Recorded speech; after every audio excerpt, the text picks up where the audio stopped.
After 10 years of recording, here's my biggest lessons.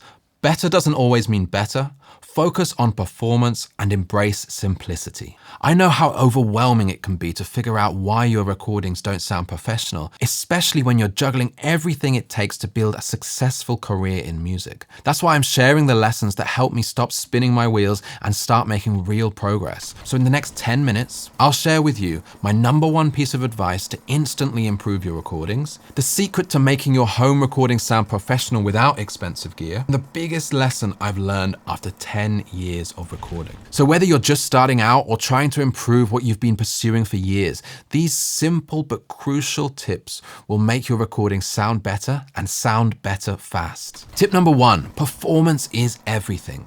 Before I worked professionally as a recording engineer, I worked at a London music venue called the Bedford. We hosted the likes of Ed Sheeran, Georgia Smith, and many more. I probably engineered over 1,500 acts in the 2 years that I was there. Same gear every night, same microphone, PA, mixing desk, but the results, well, they didn't always sound so good, no matter how much I tried. Why? Because I wasn't creating the music. I was only amplifying what was there. And you've probably heard it before, shit in equals shit out. Nothing new, right? But the most interesting thing happened when someone who was truly great walked onto that stage. I literally didn't have to do anything. I knew how good music could sound in that room, and it sounded even better. That's when I learned the value of the performer. And the saying in my head, shit in, shit out, is completely rewritten forever as greatness in equals greatness out. And so when I started recording vocals day in, day out at Warner Music, the lesson just got clearer and clearer. When you have singers like Anne-Marie or Ray or Mahalia the other side of the glass, they just sound incredible right away. I barely had to do anything in these circumstances. And the crazy thing is that the majority of the time, they'd sing like 3 or 4 takes and we'd be done. Then, if needed, they'll punch in a few specific lines and refine a couple parts. It was pretty black and white. Have an idea, try it out. If it works, commit to the idea, and perfection will come naturally through the process. The truth is, the recording process is about making a record of what exists. If it doesn't sound right coming out of your mouth, it never will. Lean into the imperfections, explore where they take you. They're what makes your performance feel alive. But then someone might say, well, you were working at Warner Music. You probably had the most incredible gear ever. So let's tackle the biggest myth out there. You need expensive gear to sound professional. If you were listening closely to the last point, you'll know that all you can do is record what's there. And that's it, in its simplest form.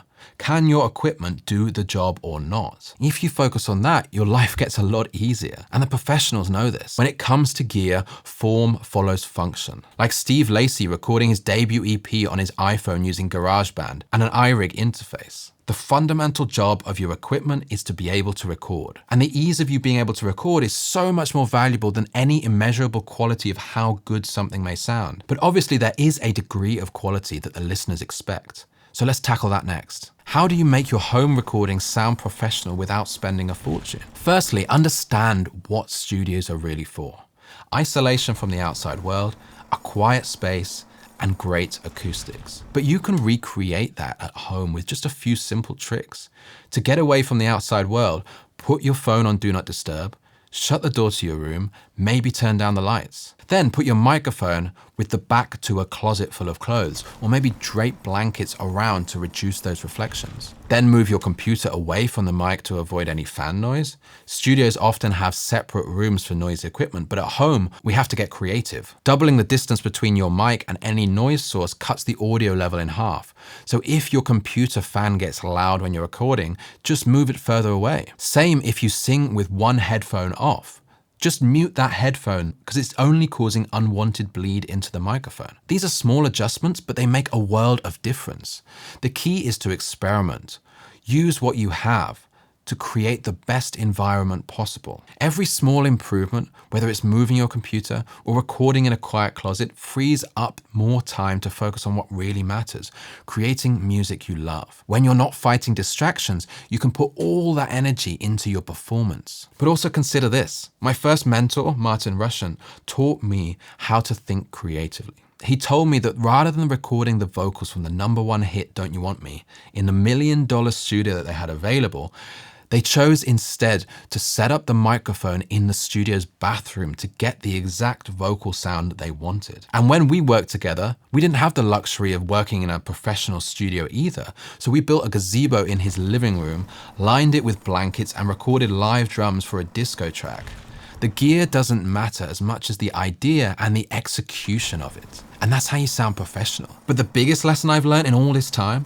Simplify. Let me tell you something about breakthroughs. Most of the iconic songs from your favorite artists didn't come from having endless resources. They came from constraints. It's the limitations that force creativity. There's no way that Billie Eilish and Phineas would have created the intimacy that you hear on Bad Guy with $1 million studio, or Clyro leaning into the simplicity of her viral hits Pretty Girl and Flaming Hot Cheetos. These artists embraced simplicity and turned it into their strength. Still don't believe me?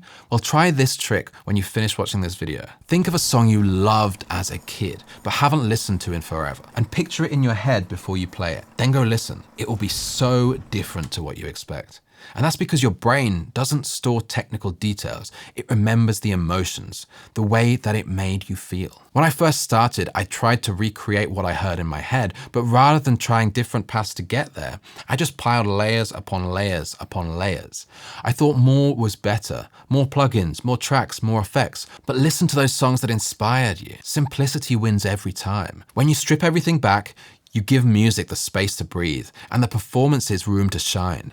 So instead of chasing perfection, embrace the limitations. They might just lead you to your next breakthrough. And in the decade or so that I've been recording, when and where we record has changed a lot.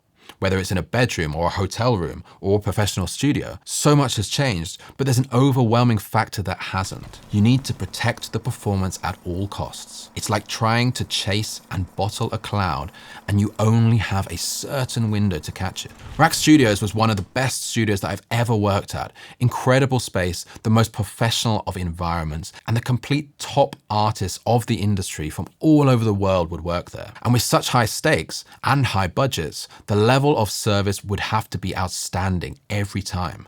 So we'd spend a minimum of 2 hours setting up before the artists even arrived, pulling out all the stops. You might think that'd be to set up the gear and get all the technical aspects of things ready, and you'd be half right, but probably for the wrong reasons. It was our job to make sure the artists walked into the most freely creative space possible, and that there would be no unnecessary stoppages to the session. Flow was protected at all costs. This whole video, I've been saying how important the performer is in recording, and I cannot underline how true this is. Why?